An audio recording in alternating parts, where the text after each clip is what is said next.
안녕하세요. 세상 속의 제자도 이상준입니다. 오늘은 여러분과 영생에 대해서 살펴보겠습니다. 내용이 길어서 두세 번으로 나누어서 진행하려고 합니다. 오늘은 그 첫 번째 이야기인데요. 그럼 바로 시작하도록 하겠습니다. 이 주제를 성경적으로 다루려면 먼저 몇 가지 개념 정리가 필요합니다. 가장 먼저는 많이 아시겠지만 성경의 시간과는 직선이라는 것입니다. 시작과 끝이 있다는 말이죠. 성경은 모든 것의 시작이 창조이고 모든 것의 끝이 종말이라고 말씀하십니다. 물론 이 종말을 오해하시는 분들이 너무 많고 구체적인 설명이 더 필요하긴 하겠지만 그것은 앞으로 차차 다루도록 하고 저는 종말이라는 말보다는 새 창조라고 부르겠습니다. 그럼 이 성경의 시간관과 가장 대비되는 시간관이 불교의 윤회입니다. 자신이 쌓아놓은 업보에 의해서 마주하게 되는 6가지의 세상을 의미합니다. 이 부분은 우리가 다루려고 하는 주제가 아니니 그냥 넘어가겠습니다. 두 번째는 고대 히브리인들의 우주관입니다. 솔직히 이 부분이 조금 어렵습니다. 어렵다기보다는 많은 분들이 오해를 하고 있습니다.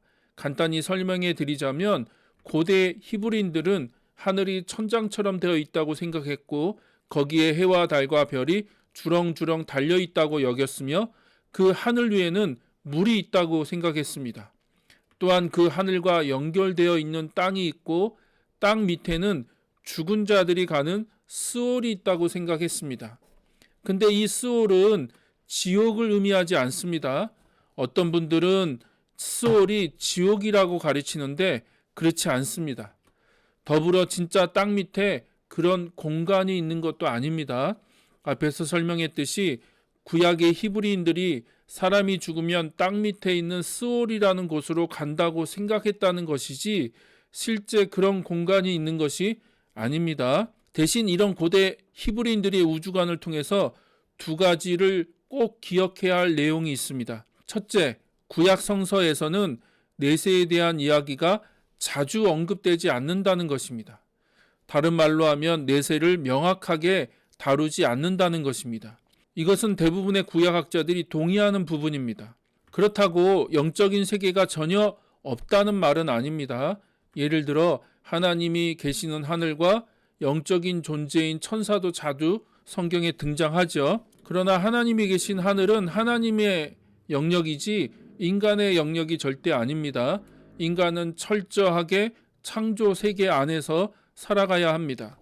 이것은 자연스럽게 두 번째 내용으로 연결이 되는데 구약은 내세의 어떤 실질적인 소망도 언급하지 않는다는 것이고 죽은 자들이 내려가는 스올 대신에 하나님이 선하게 만드신 창조 세계 안에서 그분이 주시는 복과 평안을 누리면서 역사, 곧 시간 속에서 주어진 삶을 살아가는 것입니다.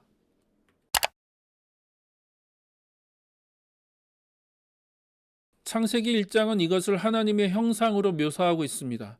땅의 티끌로 만들어진 인간은 하나님의 형상으로 지음받은 청지기로서 그분이 창조하신 세상을 다스리고 발전시킬 임무를 부여받았습니다. 그러니까 죽어서 내세의 어떤 공간으로 옮겨가는 것이 목적이 아니라 이 땅에서 하나님의 창조 목적에 맞게 살아가는 것이 하나님의 계획이자 뜻이라는 것입니다. 한 가지 재미있는 것은 이런 이야기가 기록된 창세기 3장에 처음으로 영생이 언급되고 있다는 것입니다. 3장 22절을 같이 보시겠습니다. 제가 새 번역으로 읽겠습니다. 주 하나님이 말씀하셨다. 보아라, 이 사람이 우리 가운데 하나처럼 선과 악을 알게 되었다. 이제 그가 손을 내밀어서 생명나무의 열매까지 따서 먹고 끝없이 살게 하여서는 안 된다. 새 번역에서는 끝없이 산다라고 되어 있고 개역 개정에는 영생이라고 되어 있으며 히브리어로는 하일의 올람입니다.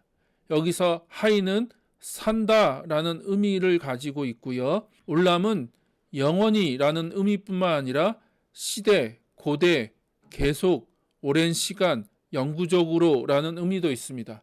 그래서 영원히 산다라고 번역할 수 있지만 더불어 어떤 시대를 산다는 의미로도 번역이 가능합니다.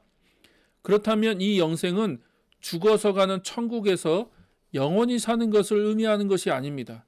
지금 이 말씀의 배경은 에덴 동산이고 에덴 동산 한가운데 있는 생명나무에 대한 이야기입니다.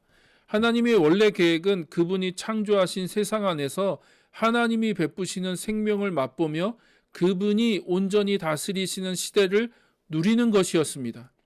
하지만 안타깝게도 인간은 하나님의 경고를 무시하고 뱀의 유혹에 빠져 하나님처럼 되고자 하는 동기로 선과 악을 알게 하는 나무의 열매를 먹음으로써 에덴 동산에서 쫓겨날 뿐만 아니라 죽음에 이르는 존재가 된 것입니다.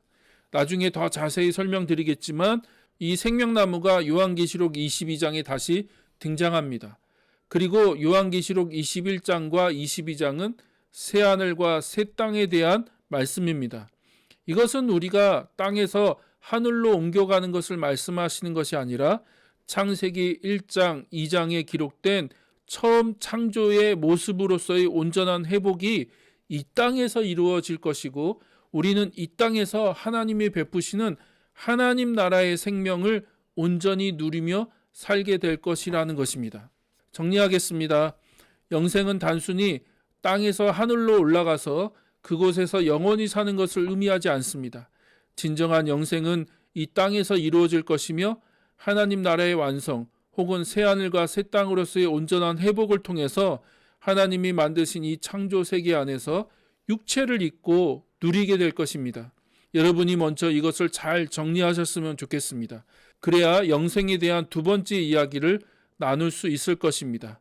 그럼 다음 이야기에서 또 뵙도록 하겠습니다.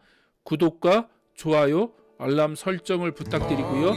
궁금하신 것이 있으시면 댓글을 남겨주세요. 사랑하고 축복합니다. Embers drifting in the night, looking, wondering